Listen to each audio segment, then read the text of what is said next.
বাণিজ্য উপদেষ্টা শেখ বশির উদ্দিন জানিয়েছেন, টিসিবি ইতিমধ্যে আলু কেনা শুরু করেছে, তবে তা বাজার স্থিতিশীল করার জন্য যথেষ্ট হবে না।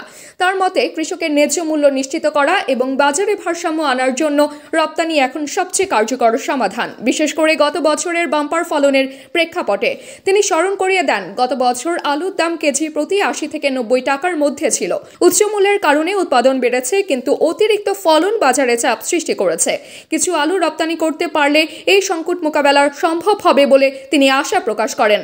পাশাপাশি আলু নিয়ে কোনো সিন্ডিকেট সক্রিয় থাকলে তার বিরুদ্ধে ব্যবস্থা নেওয়ারও আশ্বাস দেন। সরকারি সফরের অংশ হিসেবে উপদেষ্টা শুক্রবার হেলিকপ্টারে গোপীনাথপুরে পৌঁছে দুপচাচিয়া উপজেলার মতুরতাপুর সিদ্দিকিয়া দারুল হেদায়েত খানকা শরীফে জুমার নামাজ আদায় করেন। পরে তিনি খানকা প্রাঙ্গণে শ্বশুর জয়পুরহাট ২ আসনের সাবেক সংসদ সদস্য মরহুম মোহাম্মদ আব্দুর রাজ্জাক আকন্দের কবর জিয়ারত করেন। টিসিবির পক্ষ থেকে তো নিশ্চয়ই উদ্যোগ আছে, এরকম একটা নির্দেশনা আছে। সরকার টিসিবি বাণিজ্য মন্ত্রণালয়ের নিয়ন্ত্রণাধীন এবং টিসিবি আলু কিনবে, অলরেডি সম্ভবত কেনা শুরু করেছে, এবং বাট সেটা যে খুব যথেষ্ট হবে আমি মনে করি না। আমাদের বাজার পর্যবেক্ষণ এবং আমরা কৃষকের উপযুক্ত মূল্য পাওয়ার ক্ষেত্রে আমরা মনে করছি যে রপ্তানি সম্ভবত একমাত্র উপায়, কারণ আমাদের ফলন গত বছর বাম্পার ছিল। আপনাদের নিশ্চয়ই খেয়াল আছে, গত বছর আলুর দাম ৮০ টাকা ৯০ টাকা উঠে গিয়েছিল।